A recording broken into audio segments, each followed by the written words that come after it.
Hello friends, మా ఇంటికాడ చూడండి, పెద్ద వాన వల్ల మా ఇల్లంతా నిండిపోయింది. చూడండి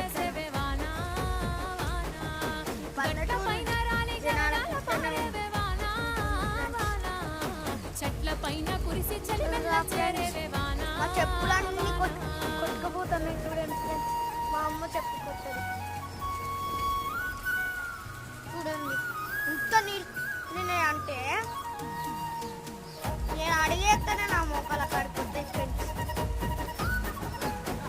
చుట్టూ ఆనబడతాను. మా డాడీ కోడి పిల్లలు పరుపు బండల మీద పారాణి వైనావు సేను సెలక మీద